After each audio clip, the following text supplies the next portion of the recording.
Hello friend, कैसे हो आप? उम्मीद करता हूँ कि आप सब बढ़िया होंगे। दोस्तों, यह है Redmi 8A और इसमें नो सर्विस का प्रॉब्लम है। तो दोस्तों, आप किसी भी फ़ोन को बिना खोले हुए कैसे पता कर सकते हैं कि इसमें कौन से आईसी का प्रॉब्लम है, आपका WTR या RFIC। तो उसके लिए सबसे पहले आपको अपने सेटिंग को ओपन कर लेना है और अपने फ़ोन में एक सिम को कनेक्ट करना है। सिम को कनेक्ट करने के बाद यहाँ पे आपको उसका बैंड, जो 2G और 3G 4G का बैंड होता है, उसको सिलेक्ट करना है। आप यहाँ पे देख सकते हैं कि हमारा जो फ़ोन है उसमें बैंड का सिलेक्शन नहीं हो रहा है। आप यहाँ पे देख रहे हैं कोई भी बैंड यहाँ पे सेलेक्ट करें वो हाईलाइट नहीं हो रहा है। तो इन केस में हमारा जो WTR है वो वर्क नहीं कर रहा है, वो बैंड को प्रॉपर तरीके से सिलेक्ट नहीं कर पा रहा है।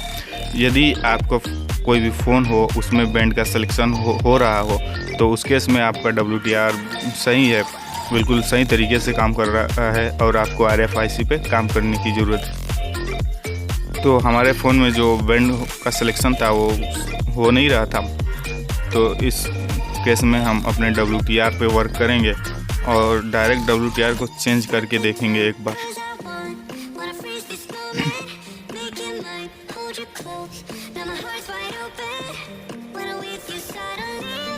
दोस्तों, Redmi 8A में WTR 2965 लगा हुआ है और आपको WTR 2965 की सप्लाई के बारे में पूरी तरह से जानना है तो आप हमें एक कमेंट कीजिए, हम उसका पूरा वीडियो बना देंगे कि वो कैसे वर्क करता है, उसकी क्या क्या सप्लाइयाँ होती हैं। यहाँ पे हम डायरेक्ट WTR को निकालेंगे और निकालने के बाद रिप्लेस कर देंगे नए WTRs।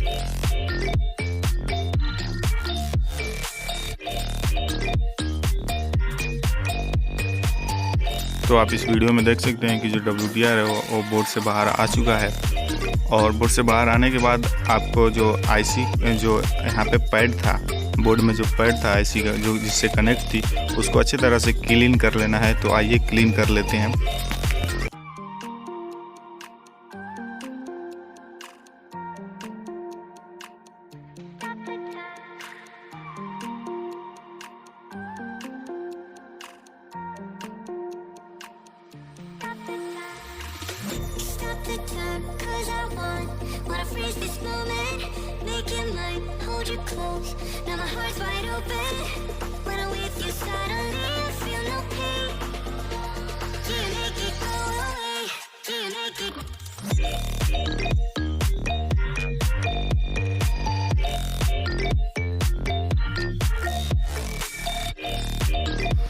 अब हमारा जो पैड था वो क्लीन हो चुका है और एक नए WTR को लेंगे और इसका नोज कट पॉइंट देखते हुए इसमें अलाइनमेंट करके इसको फिक्स करेंगे यहाँ पे।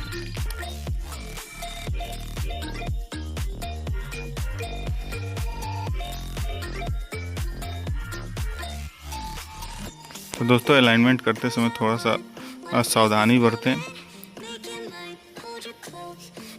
इसको अच्छी तरह से अलाइनमेंट करें कि जो आईसी के पैड हैं वो अच्छी तरह से बोर्ड में फिक्स हों। यदि अलाइनमेंट आपका गलत हो जाता है तो कभी कभी जो सेट होता है वो डेड हो जाता है, क्योंकि जो गलत ट्रैक होते हैं आईसी के वो चिपक जाते हैं और फ़ोन हमारा शॉर्ट हो जाता है। इस वजह से फ़ोन बंद भी हो सकता है। तो बिल्कुल ध्यान दें, नोज कट पॉइंट का भी ध्यान दें और अलाइनमेंट का भी इसमें काफ़ी ध्यान दें। और ध्यान देने के बाद आपको इस तरह से प्रॉपर हीट को रख के इसमें इसको लगाएं।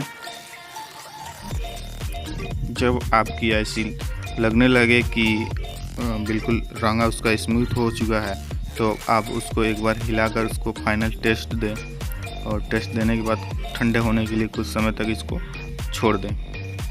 जैसे ही आपका बोर्ड ठंडा हो जाता है, आईसी आपकी ठंडी हो जाती है, वैसे ही आपको अपने फ़ोन में इसको कनेक्ट करना है।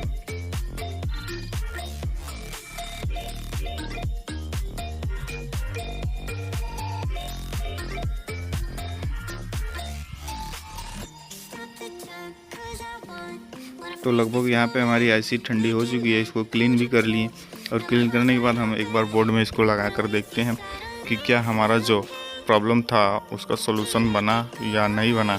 यदि हमारा प्रॉब्लम का सलूशन नहीं बनता है तब हम एक बार RFIC को भी चेंज करेंगे, लेकिन फ़िलहाल के लिए हम इसमें देखते हैं सिम लगाकर कि हमारा जो सलूशन है उस जो प्रॉब्लम है उसका सलूशन हुआ कि नहीं हुआ।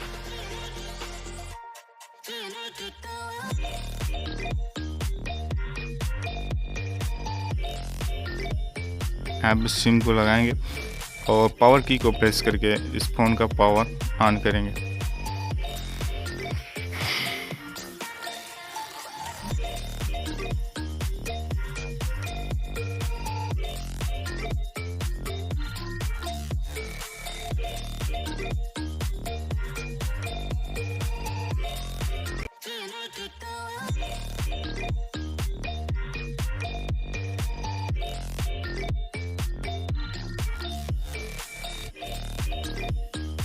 फ़ोन को चालू होने के बाद आप देख सकते हैं कि यहाँ पे जियो का जो नेटवर्क है वो फुल आ चुका है।